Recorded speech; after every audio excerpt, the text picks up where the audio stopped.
garuu miidhagummaa kee amanattee beekumsa kee irraan kan ka'es ijjituu taatee jedhe.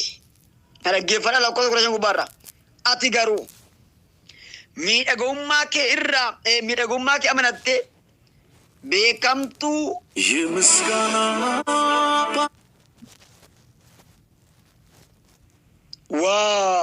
beekamuu kee irraan kan ka'es ijjituu taate.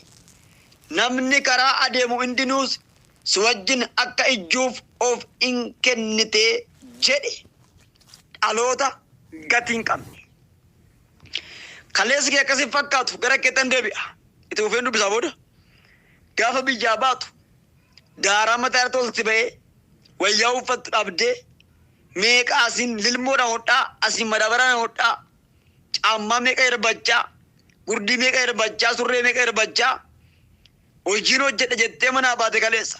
Abbaan kee birrii liqeeffatee haati kee qarshii liqeeffattee namarraa birrii liqeeffattee si erganii nama naa taati naa guddatti harka na qabdi jennaan biyya ambaa baatee waarrattee hunduu of dhiitu kee dabartee yeroo itti nama akka sareetti ilaaltu yeroo kabaji sirraa fudhame bishaan biyya ambaa lama dhugdee nyaata isaanii xiqqoo ishii dhugdee nyaattee takka bubbultee mootummaa ofitti fakkaattee nama hunduudha ofitti kan fakkaatti. Lafa kaleessa kaate daaraa keessa qoffuraa keessa qonnaa keessa qaasiraa keessa lafa halkan tokko buluu dhabde keessa baatee har'a haadha qabeenyaa beekamtu ofitti kan fakkaatti. Of tuulummaa keerra kan ka'e immoo si'atti qaama kee kana ijjaaf of si'eessitu keessa kan seente. Tuma tajaajiltuu tuma tajaajilamtuu tuma kiristaanaa jirtu tuma deddeebituu tuma mana dhokee deddeebituu jireenyi kee hundumsaayyuu karaa waaqayyoo irra kan fagaate. Qalbiin kee yaadni eega sokke. Hundumaa bitamaa kan jirtu har'a. Abbaa agartee arrabsaa abbaa agartee gadeen cafaa abbaa barbaadamoo ol kaasaa kan jirtu. Sababii birrii qabduuf, sababii malkii qabduuf, sababii jireenyi sitti jijjiirameef, sababii nyaatti dhugdee baay'inatteef, sababii beeluudhaaf dheebuu kee irraanfatteef, sababii wayyaa jijjiirtee uffatteef akka waan biyya lafaarra waan dabareessitti fakkaatee sitti guyyaan dukkanaa'ee qalbiin kee foon kee kuni sirratti mo'ee kan jiru na dhaga'i. Dhaloota gatiin qabni taatanii kan jiraattan waldaa kee jirtu garuu gatiin qabdan mana walitti deddeebitu gatii qabdan hidhiitti lallabama hin lallabdisunis gatii qabdan ayyaana waaqa irra kaa'e xureessitanii gatii dhabsiiftanii isa waaqayyo ulfinaaf jedhee isiniif godhe simboof jedhee qaawwaa keessa qullaa kan dhusku jedhee isinitti uwwise isin immoo bifa foonitti jijjiirrattanii hawwa garaa keessanii duukaa kan buutan yaada garaa keessanii duukaa kan buutan waan xuraa'ummaadhaaf isin si'eessu duukaa kan buutan karaa ittiin namoota wajjin walitti dhuftaniif karaa ittiin foon keessaniif haala mijeessitan du'aa buutanii ofii keessaniif badanii namoota balleessaa kan jirtan dhaggeeffadhaa. Kaleessi kee akkasiin fakkaatu yeroo qullaa ta'u, yeroo beela'u, yeroo kophaa ta'u, yeroo fira dhabu, yeroo hiriyaa dhabu, yeroo nama namaa birmatu dhabu akkasiin fakkaatu. Nama meeqa ijaan kadhachaa turte akka waasii godhuuf akka waasii gootuuf biddeen nyaachuudhaaf wayyaa uffachuudhaaf halkan takka oolte buudhaaf meeqa ijaan kadhachaa turte. Har'a garuu ka'umsa kee kaleessa irraanfattee waan keessaa baate dagattee gatii waaqa sirraa kaa'e ofirraatti mulqitee ofirraa dhiqxee ayyaana waaqayyoo sanas zeerotti lakkooftee ofiidhuma keedhaa of gorsaa of sossobaadhuma akka barbaade ba'aa kan galtu akka barbaade raftee kan dammatu akka barbaade akka feete kan jiraattu akka barbaadetti jireenya keessi eeffattee mijeeffattee jiraattu na dhaga'i. Ati karaa waaqayyoo irraa gorte jennaan gatiin kee duwwaadha gatiin qabdu. Warri gatiin qabne isaan akkasumaan jiraatanii kiiloon qabani jireenya beberaas hin qaban akkasumaan warra akkasumaan ta'uurra immoo takkaachi deebi'anii quufanis deebi'u wayya bakka lamatti rakkachuurra biyya lafaan quufne jedhanii asittis immoo qalbii ofiirra achi keessa baay'ee kan shubbisanii sirbanii deebi'uutu gaariidha. Maal jennaanii namni tokko mootummaa tokkoof sagaduu waaqayyo tokkoof ulfina kennuu malee nama lamaaf bitamuu hin danda'u. Garbichi tokko mootii lamaaf hin bitamu. Ati kan abbaa tokkooti. Har'a garuu hunduu qodaa godhatatti fayyadamaa oola. Hundumaa keessummeessita. Hundumaaf iddoo laatta. Hundumaaf soofaa kee diriirsita. Hundumaaf fuula keessita. Hundumaaf liqaan kee bisiggoota. Kanaaf ati kan abbaa argeeti. Abbaan qabdu ati. ati kan abbaa argeeti fayyadamaa oola. Hin qabdu abbaa sii falma. Hin qabdu abbaa jalatti da'oo galattee achi jalatti seentee bariisa ooltu hin qabdu. Hundumaatu harka si dhiqachuu barbaada. Hundumaa bakka laatte hundumaa laphee laatte waan ta'eedhaaf. Yerusaalem kuni ishee dhiiga ishee keessattuu ishee dhidhiittattuu Waaqayyoo dhaqee argee duudhaa otoo ishiin deemtu du'a ishee jedha. Atumtuyyuu kaleessa of ajjeesuudhaaf jettee qoricha bitattee hin beektu. Atumtuyyuu kaleessa oo baay'ee ta'ullee baattan nama lama sadii yoo ta'e iyyuu hin ga'a. Kanaaf mannaa utuu hin fannise hin jenne atumtuyyuu kaleessa barumsa dhabnaan mindaa gaashee dhabnaan hojjettee of jiraachisuu dhabnaan haatiif abbaas jibbinaan obboleeyyan hin jibbamte jennaan jireenyatti dukkanoofnaan guyyaatti dukkanatti adeemsana keessa Yesuus dhufee harka si qabee jireenya si mijeessinaan foolii kee urgeessinaan simboo sitti goonaan isa kan dagatti dhaggeeffadhu. Ati garuu jedhe miidhaskee bareecheetti dafqeetti xaaree waan hundumaa godheefi ati garuu miidhagummaa kee amanatte Yesuusin dhiisanii warra miidhagummaa ofitti amanatan. Yesuusin dhiisanii warra beekumsa ofii duukaa bu'an dandeettii ofii duukaa bu'aniif kan dubbachaa jira. Jiru warra nu gidduu waan ta'eedhaaf. Wabii gargaaraa siif hin ta'uun beekumsi kee dandeettiin kee miidhagummaan kee si gana. Ati garuu miidhagummaa kee amanatte beekumsa kee irraa kan keessa ijjituu taate. Namni karaa adeemu hundinuus si wajjin akka ijjuuf of hin kenniteedha. Of laatte. Akeeka Waaqayyoo kaleessa irraanfatte. Dhaloota lafa ka'an dagatan. Dhaloota eenyuun akka iddoo argatan wallalan. Dhaloota sammuu isaaniitti dukkaneeffame dhaarra yuunutiyyuu aniif isiniyyuu. Wayyaa kee keessaa muraasa fuutee galma itti Waaqayyoo tolfamoo waaqessaniidhaaf waaqessuudhaaf ijjituu qalanii qalamii garaa garaatiin dhimmiidhaaf qatte. Warri akkasii kun ta'uun irra hin turre. Gara fuula duraattis ta'uun irra hin jiru ture. Akkasumas mi'a miidhagummaadhaaf isa warqeedhaa fi meetii koo irraa hojjetames isa ba'eessa ani siif kenne sanaa fuutee bifa fakkeenyaa dhiirotaa tolfamoo tolfattee isaan wajjinis in ejjite. Bifa tolfamoo dhiirotaa tolfatte lubbuu kan hin qabne wajjiniin nama gurra qabne hin qabne wajjiniin bifa tolfamoo sana wajjinis ijjatti gatteesseedhe. Uffata kee isa kuula miidhagfame sanas fuutee isaanitti uwwiste. Dhadhaa ejersaa koo fi ixaana koo isan duraa hin kaase. Ixaana koo isaan dura hin keesseedhe. Ifatama isaan dura geesse. Warra waasirraa barbaadan warra qalbiin keetti kufe warra bifa tolfamoodhaaf ofii wajjiniin ciibsuudhaaf qaama kee si'eesse sana wajjiniin isaa fuuldura keesse sanni ani sii kenne miidhagummaadhaaf simboodhaaf sii kenne sana fuutee dabarsitee ilmaan alagaadhaaf laatte biyya lafaaf laatte warra anan beekneef warra maqaa koo dha'uun jaalanneef dabarsitee laatte walii wajjiniin of si'eessitee ija keetti ufuudhaaf jedhe sagaleen kun. Itti dabaltees nyaata ani siif kenne qamadii ba'eessa dhadhaa ejersaa damma isa ani akka ati nyaattuuf siif kenne ati immoo kennaa fooliin isaa garaa nama ciibsu gootee isaan dura hin keesse. Dhaggeeffadhaa wanta akkasiitu ta'e jedhe. Isan ani akkati nyaattuuf akkati beeluu baatuuf akkati dheebuu baatuuf akkati ija namaan ilaalle harka namaa akkati hin eegneef akkati kadhattuu joortuu hin taaneedhaaf si kenne sana dabarsitee warra ana jibbaniif goote warra akka garaa keetti fedha kee wajjin raawwachuu barbaadduuf kennaa isa gaarii gootee foolii surgaa gootee dabarsitee laatte. Angaruu isa kana hin barbaanne jedhe Yesuus. Anaaf taatee akkati jiraattu barbaade Waaqayyo isaaf ofii isaadhaaf jireenya inni itti waametti akka isaan jiraatan barbaada. Ani isiniyyuu waamamneera. Egaa abbaa fo'amuun beenu malee hundumtuu waamneera. Hundumtuu deemaarra, hundumtuu fiigamarra. Dubbiin dubbiidhumaati. Har'a keenya miti boruu keenya murteessan. Aduun har'aa nu ba'u boruuf nuuf hin ifu.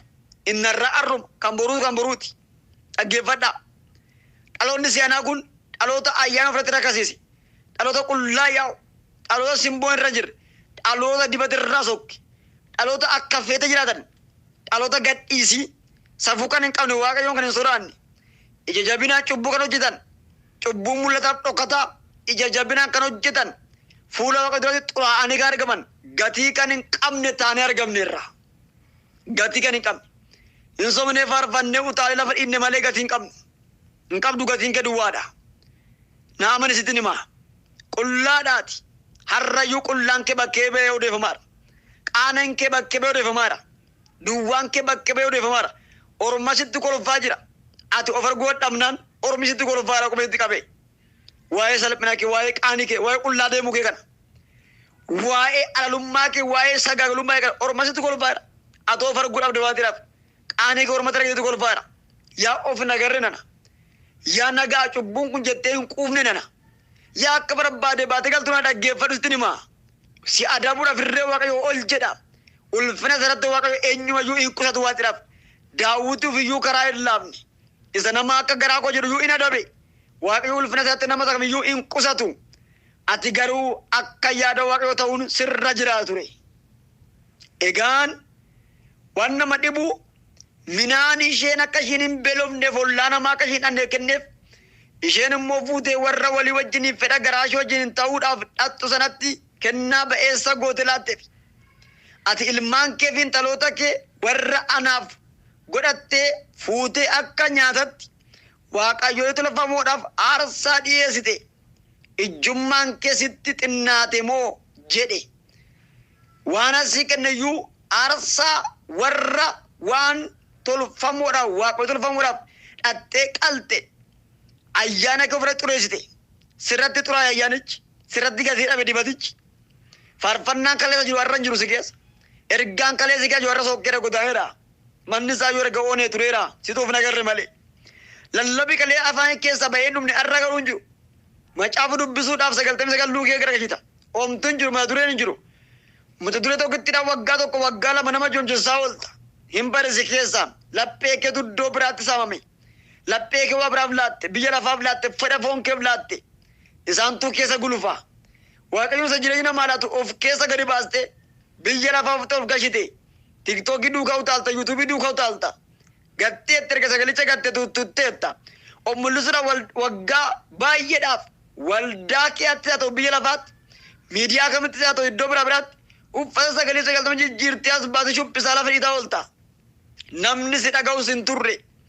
Erga ayyaana sirraa sokkee utuu wacuu dhiistee jiteeyyuu namni si hin dhaga'u. Gaafa waaqa namarraa garagaru iyyaa oolte galta malee gatiin qabdu. Namni iyyaa oola akkasumaan iyyaa oola. Namni nama dhaga'u hin jiru.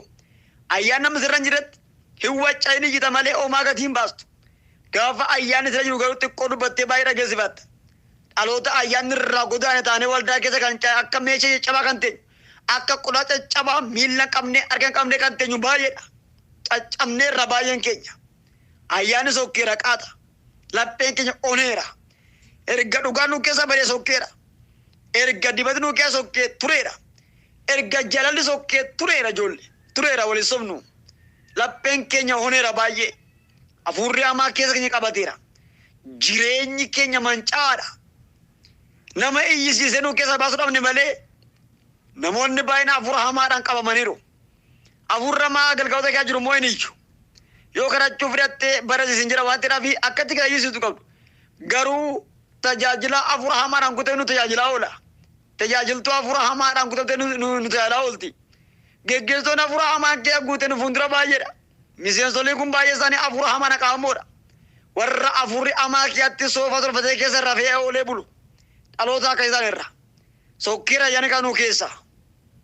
Sobnee of hin jajjabeessinu dhugaa walitti himnee dabarru. Du'an oollu waan ta'eedhaaf of haa qopheessinu. Egaani sitti xiqqaate moo inni ati ijjummaaf dhiyeessitu iyyuu qaama sii kenne, simboo sii kenne, bareedina sii kenne yoo ulfina waaqayyoof hin goone bu'aa maali qabda ammaati? Gatiin kee maali? Arrakkoo bara gatii shunkurtiidhaa, gatiin timaatimiidhaa, gatiin xaafiidhaa, kiiloo isaa dabale keessa gatiin kee rakasa gaafa ta'u sitti dhaga'amu. Sheemii wayii siin qabu. Bara gatiin kee duwwaa ta'u, bara gatiin kee rakase. Bara wanti nyaatamuudhaan ta'u iyyuu gatiin isaa waaqa keessa ol ba'ee kan kee immoo rakase.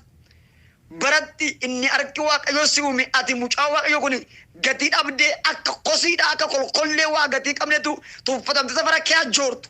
mul'anni kee safara keetti kan du'e waldaa keetti kan du'e taate utuu jirtu baratti wanti atarra agartee borbadu gatiisa ol ka'u sitti dhaga'amu mee kootutti yaada sitti dhaga'amu ati koo uumama akka dinqii fajaabaatti uumamedha garuu gatiin kee rakasadha namni muka udaan buleessa gara gashuu hin jiru gatii kee sun zeeroo ta'e bara gatii wanti baay'ee soolee ba'e kan kee garuu rakasa namni si bitu hin jiru namni mukaas gara gashuu hin jiru gatii kee duwwaa ta'e dhaloota gatiin qabne ta'e dhaloonni kun naan jedha afurru waaqatu lallabaaru dhaloota gatiin qabne utuu iddoo guddaatti eegu utuu ulfinaaf eegu utuu jabinaaf eegu utuu araaraaf eegu dhaloota gatiin qabne na harkaa ta'an naan jedha afurru waaqatu lallabaaru gurri kana dhaga'u haa dhaggeeffatu gatiin qabdu jechaara waaqayyo waliin somnu gatiin qabdu ati faarfachuun kee waan gatii qabdu siif hin godhu lallabuun kee raajuun kee waaqeffachuun kee gati qabeettis hin godhu gatiin qabdu ati faarfachuu bara rakkina qabu lallabi rakkina qabu garuu gatii dhabdee ati akkati gatii qabattu sitti dubbata waaqayyo akkati gatii qabaattu akka gatiin kee guddaa ta'u sitti dubbata afurri waaqayyoodha na dhagaye ammas ati ijoollee koo qaltee waaqayyoo tolfamuudhaaf aarsaa dhiyeessiteedha dhaggeeffadhu warra wal qalaa'uudhaantu gidduu kana jira warra wal qalan warra dibata walii warratti qalaa'uudhaan billaa qaratee nama itti wal jajjaa'uudhaan ayyaana walii warra walirratti qalaa'uudhaan warra morma wal gurraa'uudhaan warra cinaa cuubadhaan wal uraa'uudhaan warra dhiiga wal dhangalaatu gidduu kana jira harka dhiigatu gidduu kana ta'a harka dhiigni irraa coccoobu harka dhiigi irraa coccoobutu gidduu kana jira nafsi gadaa'oota warra lubbuu baasaa'uudhaan kanaaf hojiin kee isa ciigaa isaadhaa fi ija kee kana hundumaa keessa immoo isa bara mucummaa keetii qullaa kee akka garaa haadha keetii keessaa baatetti dhiiga kee keessa ciiftee dhidhiittattu sana yaadanneeree jedhe warra ka'umsa ofii hin beekne warra kalee isaanii yaadanne warra torban tokko torban lama haga buluu isaanii kalee itti mul'anne har'a waan nyaataniif boru waan hin beelaan itti fakkaatu jira borus beeluun har'a waan itti toleef boru rakkinni waan jirutti fakkaata yaa ga'u waan gowwoomin jira borus rakkinni jiran fagaanne salphinni jiran fagaanne har'a akkuma beelofte kaleessa akkuma beelaa turte akkuma har'a mooquufte borummoo beelaa hin jira hin beennu guyyaa waan bate dhufu waan hin jijjiiramne fakkaata jijjiiramtaati kufuudhaaf jirta baduuf jirta maqaan kee dhokachuudhaaf jira harri waan dabarsite fakkaatin hin darba guyyaan boruu waan bate dhufu hin beennu jabaannee haa dhaabbannu firoota ko iyyadanneere isa kam isa gaafa dhiiga kee kee dhidhiitattu sana isa gaafa waan salabbaajjitti jijjiirattu dhabdee wayyaa namaa kadhattee sana yaadadhoti yaadadhu isa waan ittiin taaskii asii faccirattu dhabdee namoota irraa kadhattee wayyoo ittee deemtu sana yaadadhu isatti waan mataatti dibattu ataatu dhabdee jennaan warra hiriyoota jira fudhattee ataate sana yaadadhu isa waan ittiin barattu dhabdee jennaan daatira tokko jalatti saabjeetti lama sadii baratte sana yaadadhu yaadatti isatti waan ittiin gatiroo dhabnaan caammaa kee jalaa olii erbitee qullaasaa duwwaasa uraasa faccaa daamtee sana yaadadhu isa uffata kee isa irra keessadhaa kara keessatti isa gara keessa moo ragaatti garagashitee uffattee deemaa turtee sana haaranaa fakkaatutte yaadadhu kaleessi akkasin turre buleetti wayyaa irratti shubbisu kun sirraatti godaana dibata irra meeqa dibattu kunis immoo sirraa mulqama waa hin dabarre fakkaa hin dabarta kaleessa kee yaadi eenyu akkasi fide attamitti akka nama taate eenyu akkasi si guddise itti yaadi maaf deeggatta ka'umsa kee wayyoo jedhe Yesuus ammas